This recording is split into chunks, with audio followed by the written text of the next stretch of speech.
my name is Delia and you are watching Sabi Can Rana. Bonjour à toutes et à tous, nous sommes sur Sabi Can Rana. Donc c'est première interview en français et c'est parce qu'on est avec une catcheuse française, Delia. Salut Delia. Salut, comment ça va? Ça va très bien et toi? Ça va, merci. Donc Delia elle a 21 ans et elle vient de faire les tryouts de la WWE. Ça fait 2 ans qu'elle catch. Elle a commencé il y a 2 ans à l'école de l'APC. Aujourd'hui elle tourne un peu partout en France, elle est allée en Italie, en Belgique aussi.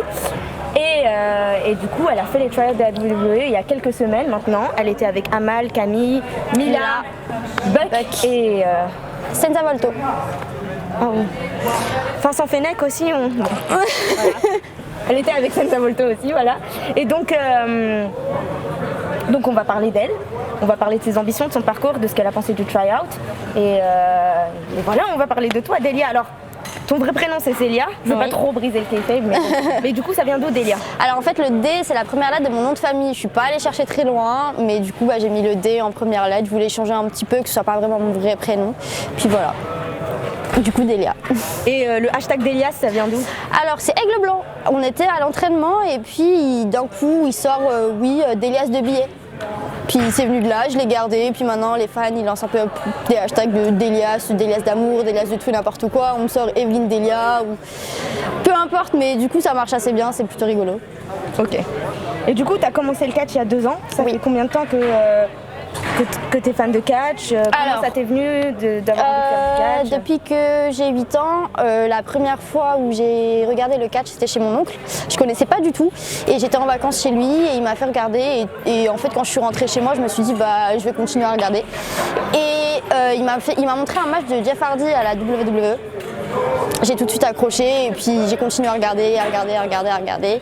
Puis j'ai toujours voulu en faire mais j'ai pas vraiment osé. Puis un jour je me suis dit bon, on va essayer pour le fun, pour voir ce que ça donne. Puis voilà. Et du coup, c'est qui tes inspirations dans le catch? C'est qui tes catcheuses Jeff Hardy, forcément, j'aime beaucoup Jeff Hardy. Il y a beaucoup de catcheurs que j'aime. En filles, en ce moment, ça va être plus Amber Moon, Becky Lynch. Sinon, j'aime beaucoup les Bella Twins. J'ai toujours aimé les Bella Twins depuis leur début. J'ai tout de suite accroché. Ensuite, je regarde plus de l'indie que la WWE, mais sinon, je m'intéresse à peu près à tout. En indie, ça va être du Will Ospreay ou à la WWE, ça va être du Daniel Bryan, le Miz, un peu des catcheurs assez techniques qui sont assez forts. Mais du coup, tu as commencé il y a 2 ans, tu as eu ton premier entraînement et il y a quelques semaines tu étais au trial de la WWE. Ça fait quoi d'y être aussitôt? Est-ce que tu pensais y être aussitôt déjà? Non. Qu'est-ce que tu as ressenti? Alors, j'ai été choquée premièrement quand j'ai reçu le mail, j'y croyais pas trop. Surtout que moi je partais dans l'optique de surtout apprendre parce que j'ai pas beaucoup d'expérience. J'ai commencé les entraînements il y a 2 ans, donc forcément je peux pas leur offrir un truc de ouf, tu vois. Donc vraiment j'allais dans l'optique d'apprendre. Je me suis dit bon, si je suis prise, ça peut être que bien. Je peux être que gagnante. Et du coup j'étais pas très stressée en fait, bizarrement, pendant tout le long. Je me suis assez bien préparée. Puis une fois arrivée là-bas, j'avais un peu les chocottes. Je me suis dit bon, j'ai peur de pas être prête, de pas être assez bonne, de pas être prête physiquement. J'avais vraiment peur sur place. Mais sinon j'étais très contente et je me suis dit qu'au final ça fait peut-être 2 ans que je suis là, mais ça veut dire que j'ai assez bien travaillé pendant ces 2 ans, que tous les entraînements où je suis allée, je me suis donnée à fond, que ça paye enfin et du coup oui, je suis super contente. Et comment ça s'est passé? Tu peux nous en parler un peu plus en détail? Oui, alors comment tu as postulé? Quels ont été les exercices qui étaient là-bas? Comment ça s'est passé l'ambiance sur place? Alors on postule sur le site de la WWE où en gros tu dois faire un genre de CV où tu mets ton expérience, les entraîneurs avec qui tu t'es entraîné, ce que tu as fait dans la vie, si tu as de l'expérience en tant qu'acteur, si tu as des matchs à leur proposer, si tu as des photos à leur proposer. Puis j'ai été contactée quelques semaines après.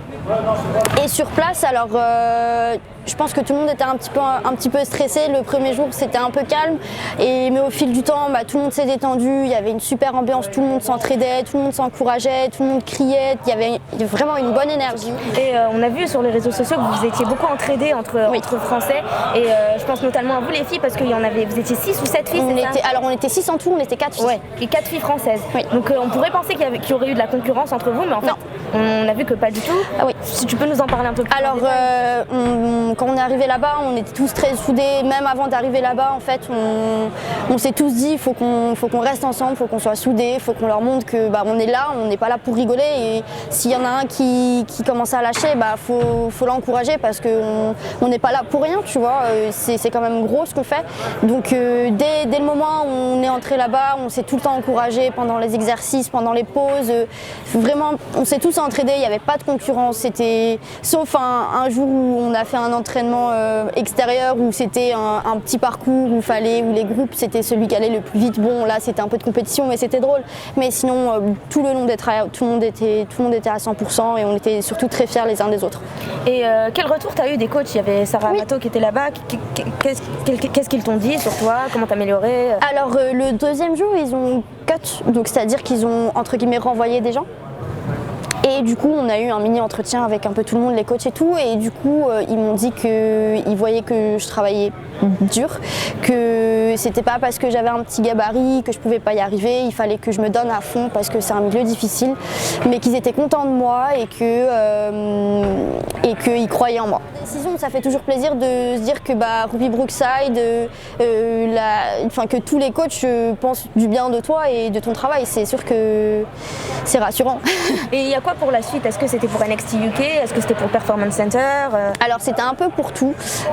NXT UK, Performance Center, ou peu importe, c'est un peu pour tous leurs shows qu'ils ont. On ne sait pas vraiment précisément parce qu'ils attendent de voir ce qu'on peut leur donner en fonction de ce qu'ils ont besoin. Donc ça c'est plus eux, ils n'ont pas donné plus de détails sur ça. Donc je pense que c'est un peu global, c'est un peu pour tout. Et toi t'aimerais être où? NXT UK, Performance Center ou le Mae Young Classic? Je sais pas, je t'avoue que je sais pas pour l'instant. Il n'y a pas un petit truc qui t'attire plus que l'autre quand même? Je pense que n'importe lequel serait bien pour moi. Je peux pas que ce soit l'un ou l'autre. Je serais contente d'y être et il n'y a pas vraiment de différence à partir du moment où tu rentres dans la WWE. C'est le même fonctionnement partout, que ce soit NXT UK, au Performance Center. Après, NXT UK et le Mae Young Classic, ça veut aussi dire que potentiellement tu peux rester en indie. Oui. Alors que c'est sûr. Center, t'es au Performance Center. C'est sûr. Il y a forcément un truc. Oui, c'est sûr. Non, oui. Même pas. J'avoue que j'aime bien l'indie, mais bon, si on me dit Performance Center, je vais pas dire non. Ouais, c'est ça. Je vais pas dire non, mais à voir. Ok. Et donc si t'es pas prise au tryout de la WWE, qu'est-ce qui se passe après? Tu continues le catch, tu continues tes études parce que tu fais des études, oui, c'est ça? Je fais des études de langue en anglais. Alors mes études, que je sois prise ou pas, je les continue, j'aimerais avoir mon diplôme. Ensuite, si je suis pas prise, moi je l'ai dit dès le début, je suis pas partie dans l'optique pour avoir un contrat, pour être signée. Ça fait que 2 ans que je suis là et je trouve que c'est déjà pas mal d'avoir fait un tryout au bout de 2 ans. Et je suis partie là-bas vraiment pour apprendre et c'est ce que j'ai eu. Je suis contente parce qu'au final j'ai appris énormément de choses et pour moi c'est ce qui comptait le plus.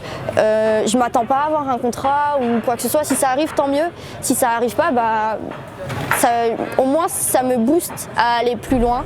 Après en France, bon, c'est sûr que c'est pas pareil. Quand tu reviens des tryouts de la WWE, ça change.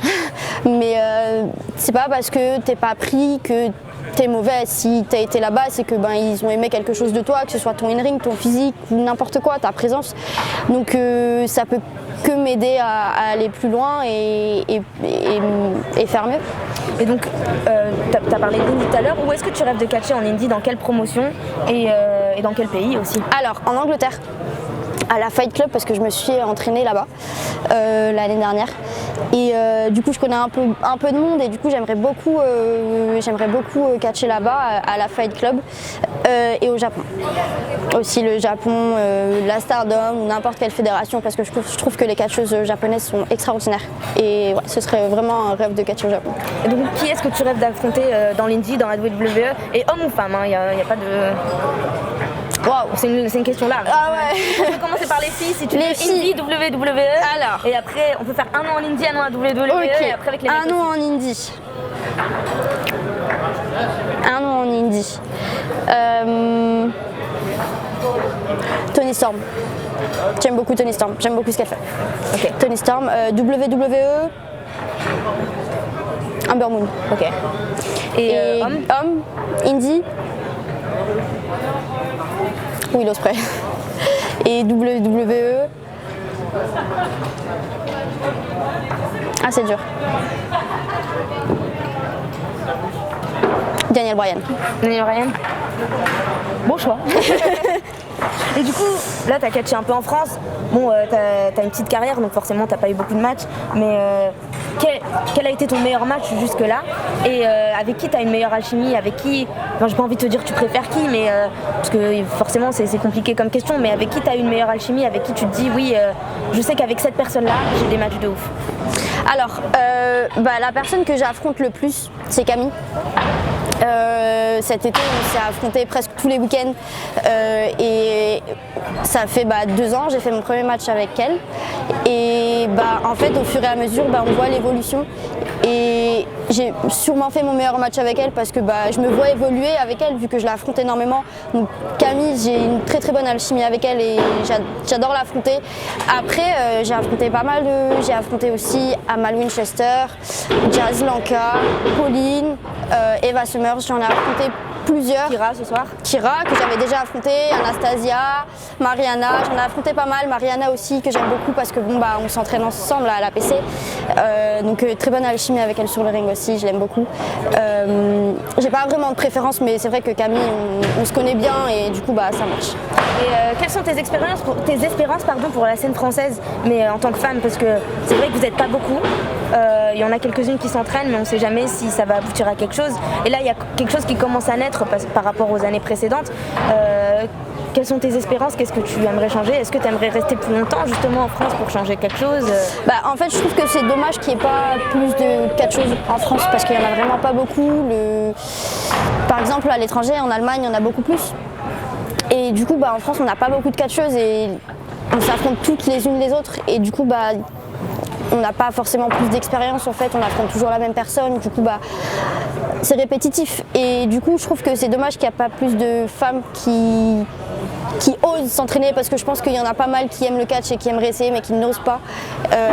Comme moi, j'ai pas osé jusqu'au jour où je me suis dit bon allez, j'y vais. Donc je pense que ce serait bien qu'il y ait plus de fans qui osent parce qu'il y en a qui sont forts, qui sont très forts dès le début et si tu es sportif et si tu aimes ça, si c'est ta passion, te mets pas de limite pour rien du tout, c'est ta passion, essaye. Au pire des cas, ça marche pas mais au moins tu aurais essayé. Donc je trouve ça dommage qu'il n'y ait pas plus de femmes françaises qui catchent.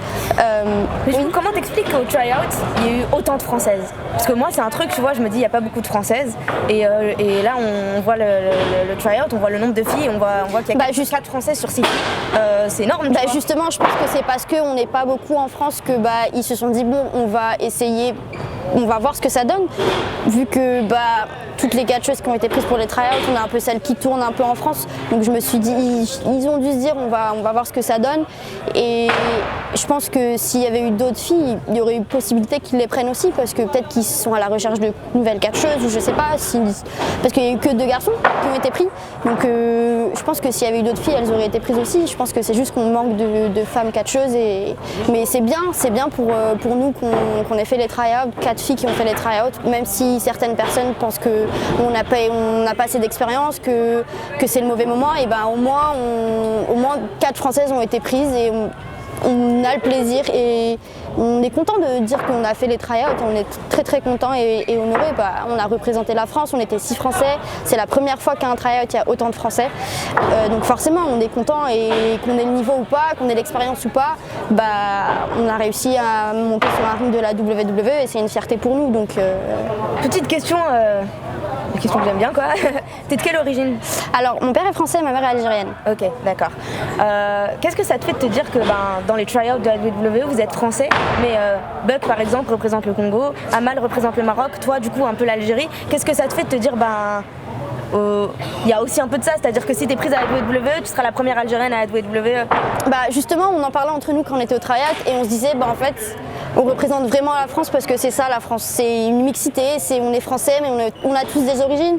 Du coup, on est encore d'autant plus content que on se démarque déjà de 1 et de 2, c'est vraiment la France, c'est ce qu'on représente, c'est notre pays, on est un pays mixte, on a tous des origines et on est fiers et on est content. Okay. Merci beaucoup Delia. Merci à toi. Ça m'a fait plaisir de te parler et j'espère que tu auras que des bonnes nouvelles pour le futur et comme tu as dit, même si tu n'es pas prise au try-out, de toute façon avoir été au try-out, c'est un tremplin pour toi.